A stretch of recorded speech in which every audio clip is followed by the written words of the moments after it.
So with this new mindset, being first, then doing, and then having, allowing our external world to respond to our internal state, especially around money, what are some actionable steps that you have found work for that do piece? Beautiful. I recommend this to a lot of clients, and a very easy first step is to get ourselves into gratitude.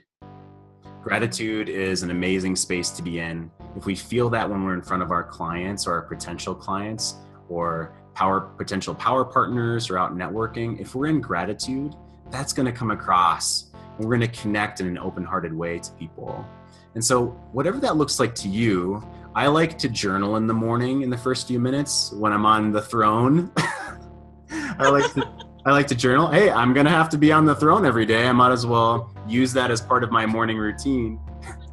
So that's the hack that I use is I like to journal in the morning for just a few minutes. And sometimes it comes out as just literally one word at a time. Sometimes it comes out in sentences, or sometimes it's a little more eloquent. But regardless, it's putting ourselves in a place of gratitude. Some people like to do that while they exercise and think about things they're grateful for in the day, or get yourself out into nature and just appreciate the present moment. So the very first hack that I would say is get yourself into gratitude, whatever works for you, first thing in the morning. I have a hack, like a mindset hack that I like to do in the morning is picture myself breathing money in and out. Just feeling that I'm constantly expanding my lung capacity for this money. Yeah. And just picturing it moving in and out of my life as effortlessly as air moves in and out of my body. It's there when I need it. I'm happy to spend it when I need to and want to. And it just flows and it feels so good. This is a natural state for me, and I'm still learning it and ever expanding it. An athlete has way bigger lung capacity than someone who's not an athlete. So can I be an athlete in this way in entrepreneurship, breathing money? I love that metaphor of exercising or athletes having to practice what they do. And we don't know what we don't know. And if we're not aware that entrepreneurship is about breathing money, as to your metaphor, if we don't know that, then it's a shock. And we have the potential to go into that fight or flight or that, oh crap, when we realize it's not going to be just a steady flow like it was when we had a salary job, if that's what we did. It's definitely about realizing this is an expansion. Along with that is practicing moving into that expansiveness of being able to weather the storm of those ups and downs in our financial life. Just like within our practice, we're going to come across things that we weren't aware of in the first place. And how do we move into it? Are we going to collapse under the pressure and give up? Or do we recognize, hey, this is normal. This is part of the process. I need to lean into it as much as I possibly can. Look for those resources around me. Talk to my support group. Talk to my mentor, my coach, my close friends that will hold space for me and realize this is normal. Mm-hmm. It would be silly to think that nothing's going to take me out of my great mindset. Like you're going to get in a great mindset and then something's going to take you out of it. It's always going to happen. It's not a matter of if, it's a matter of when. But getting better and better at coming back to the expanded mindset. So what used to take me out for, 2 weeks, I would question myself. I would, be in doubt. I would just be in maybe lethargy and not really in as much action for 2 weeks. And then suddenly I'd be like, okay, I'm back to normal. I get it again. Right. But now it's practicing like maybe that now can take me out for 2 days. And then I can come back after 2 hours. And then I can come back after 2 minutes. Mm-hmm. Yeah. And then that makes my journey move a lot faster if I can just practice coming back sooner and sooner from the triggered place, the Badlands. Yeah. So let me tell a quick vulnerable story. This isn't necessarily about money, but what you just said brought up something in me, which is my son is 13. He's growing up, and I had this flash of sort of that empty nest feeling of he's not a kid anymore. He's scootering to school the 3 miles on his own now. And it's like, please wear your helmets. And I hope that he does. And point being, I really felt a lot of sadness come up within me. And instead of shaming myself over it, what I did was really honor it. I put myself into a child's pose. I do yoga. I put myself into a child's pose with my forehead against the floor for a moment with the towel over my face, and just honored that feeling. And instead of trying to shove it down where it can become toxic or it can come out as anger later, I just honored it. And it really took about 5 minutes for me to honor it and move through it and just let it wash over me and let it go. That really reminds me of these kind of situations of, if you've had your head in the sand for a long time and being grateful for what you have and doing these activities that we're talking about now is super triggering for you, that's okay. That's a part of this process. And so what do we need to do? We need to honor that that's what's coming up within us. When we're feeling in a really triggered space, we need to be careful on who we talk with about that, who we go to for support. Because some of our natural wants are to go to our closest family, and sometimes they have too much stake in the game, or they have their own biases and ideals. And if we go to them in a weak place, they're not necessarily a trained coach, or they're not necessarily in our mastermind group and know the rest of the totality of what's going on and our strategy and where we are in business. And it's very complicated. So if we go to our mom and dad and we sort of dump on them, or if we go to a friend that's maybe not very successful, but they've been a good ear for us, they've been emotionally there for us, but they have no idea what we're going through on this journey of entrepreneurship, they can inadvertently try to fix, and what they think is going to bring us away from that pain is, are you sure you want to do this? Are you sure you don't want to just go ahead and get a job? That friend can inadvertently give us advice that gives a false sense of security. It's not true security, but they may think that's the best thing to do. So we really need to be careful on who we share our down moments with. We want to go to people that we can trust can be a level head. They can have a level head with us. They understand our full journey of what's going on, and they can give us honest feedback if we want it. Maybe we just want someone to listen, and that's all that we need. So we need to be aware of the people that we're going to and who we surround ourselves with. I 100% agree with that. Yes, they need to see that dream. If they cannot see it, then what they say won't be a match. And like you said, we might be just going to them to just listen. Maybe you would call it like holding the trash can for you. Just hold the trash can. I'm just going to throw some stuff up right now. I don't need any advice. If they're really able to do that, that's a good friend, Nice. But when we go for reflection and advice, it better be somebody who can see that bigger picture. It must be. Even better would be someone who has been through what you're going through and actually could maybe even show you a way they got out of it. Doesn't mean it's the right way for you to get out of it necessarily, but even just a story of someone who got out of it is huge for you to go, oh, this isn't forever. This is just what's happening right now. In a week, I'm not even going to maybe remember I had this problem. Yeah, and it helps us re-anchor the belief that we can do this and this is a normal part of the process. Yes. Okay, so Jeff, really, we're talking about this in every module at this point. The difference between acting from trigger and acting from expanded presence, right? Like this is a constant theme. So secure your survival so that you're not constantly questioning where your next meal is coming from, and etc. That is going to be a really hard place to do business from. Yes. Yeah. The way I secured my survival, my story around this is I set the benchmark for myself to replace my teaching income within 2 years.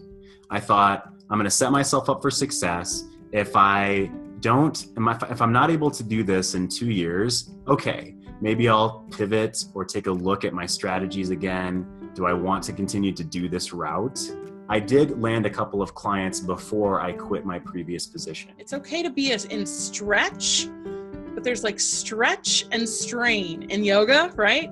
Yeah. You want to be in stretch, but you don't want to be freaked out either because you have no time and energy because your bridge job is sucking that all away, or because you have no money because you don't have any count-onable income. And every so often, maybe it's every month or every 3 months or 6 months, we're going to take a look at how far we've come and my goals and where I want to be within 1 to 2 years from now. And that way we're like acknowledging what's going on. We're not putting our head in the sand. We're not going to get into like, oh crap, I can't pay next month's bills, because everything's going to fall apart if that happens. Our clients are going to feel that desperation on us. It's not going to help the situation. And at the same time, checking in with someone who holds us accountable, whether it's a coach or an accountability partner or a group that we're a part of, holding us accountable keeps us out of the, oh, well, I didn't make any money the past 6 months. I'm just here to give away my services for free and serve the world.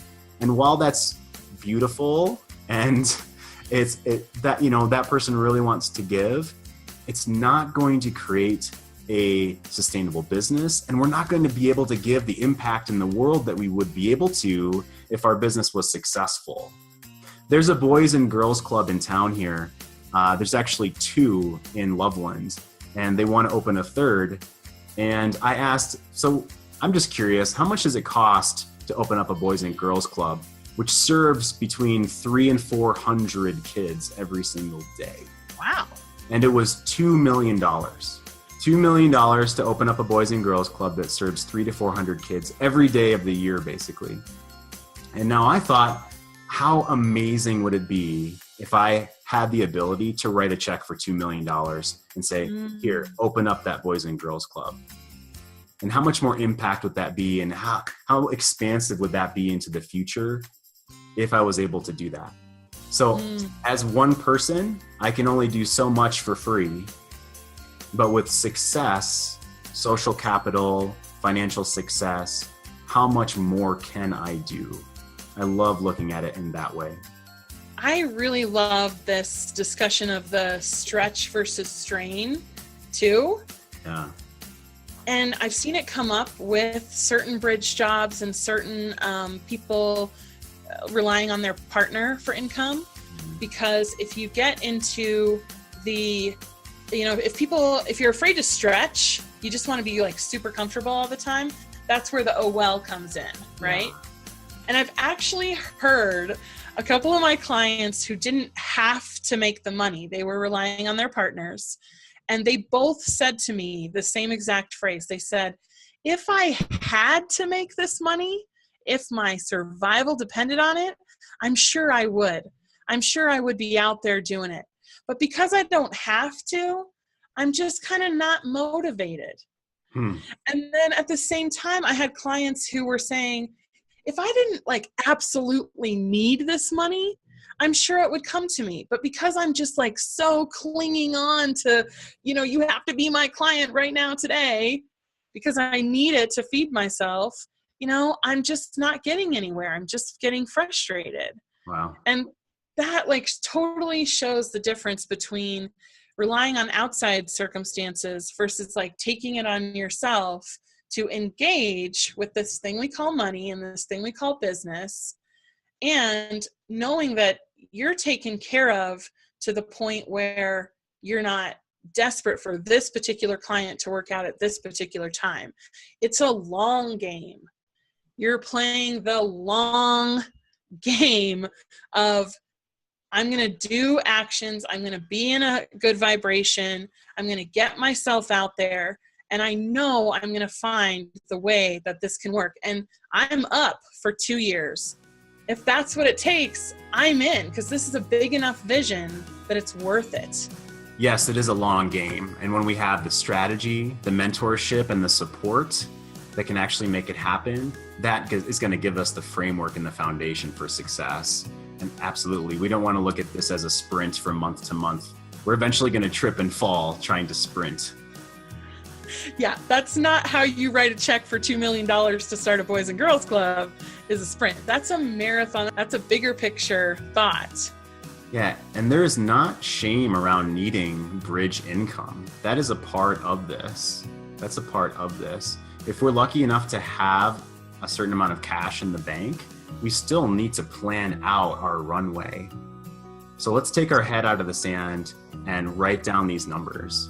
That's the next big step of the do, is to really know your numbers. Let's take a look at it. Let's write down all those little subscriptions you have and, all the things that come out of your bank account as expenses, and know what that is. Know what your number is, so you can constantly be expanding your lungs to handle that.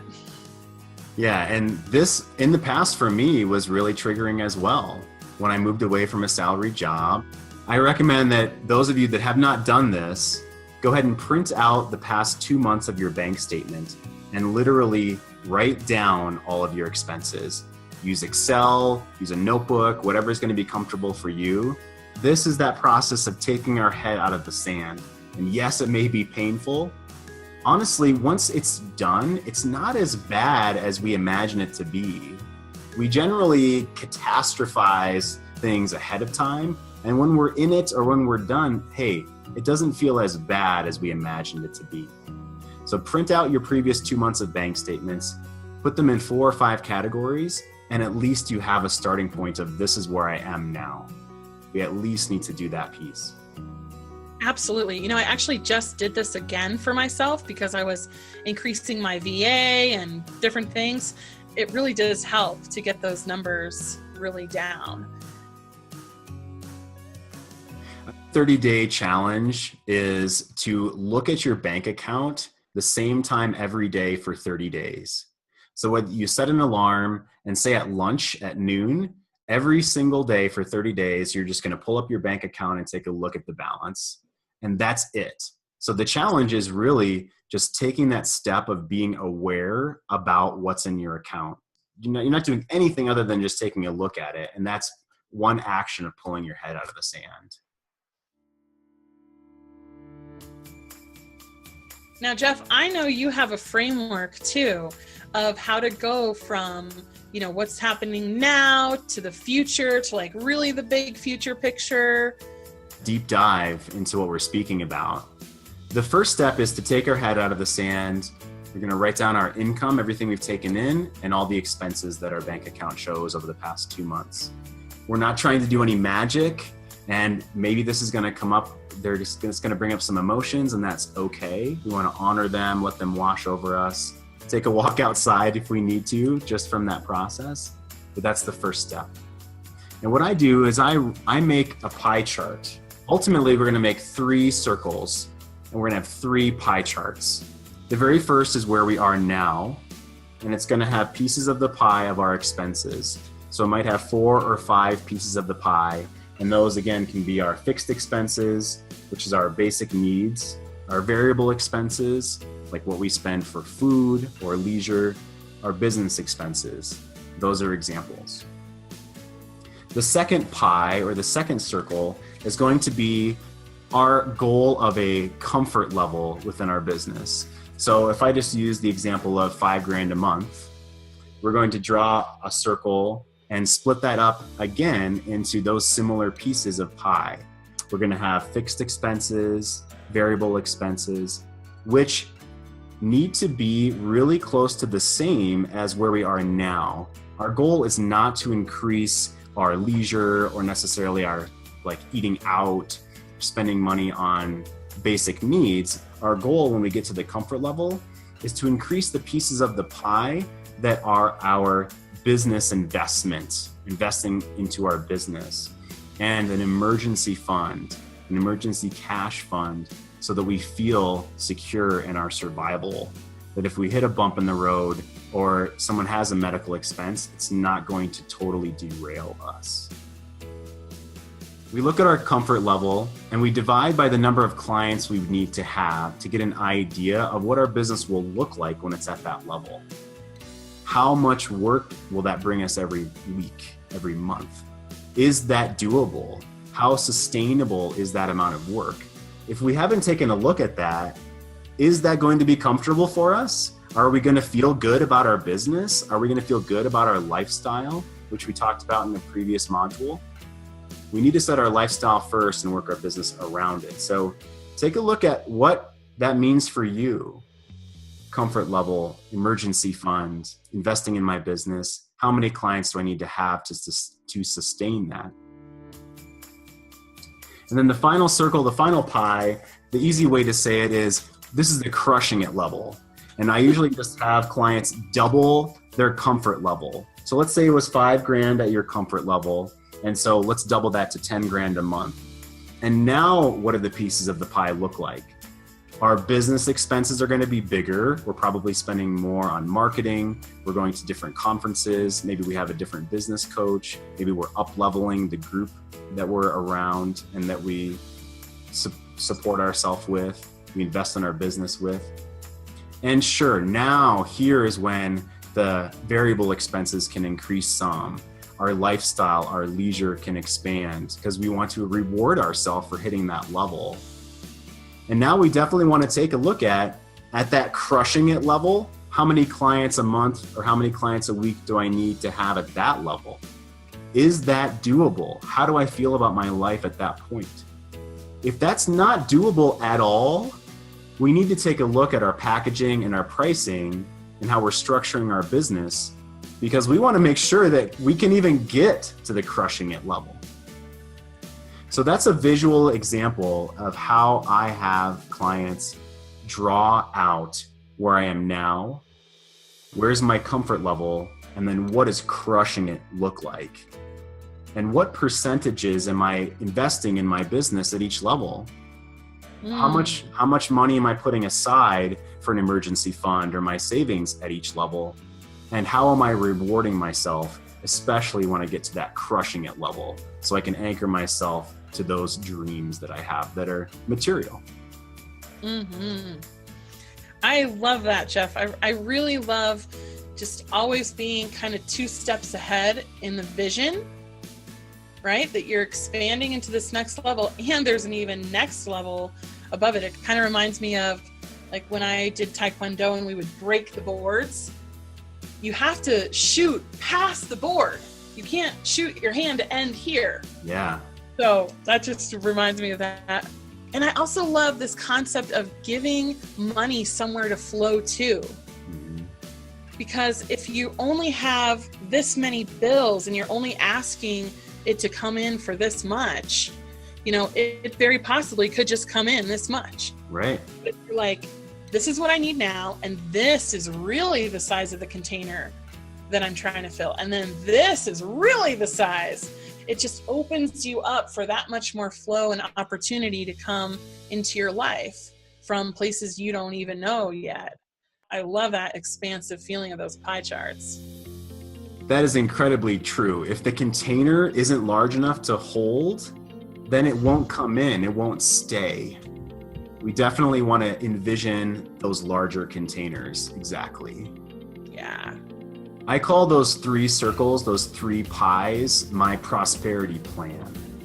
Some people call things a budget. Some people call them their money plan. I like prosperity plan. Use whatever verbiage makes you feel good about taking a look at this.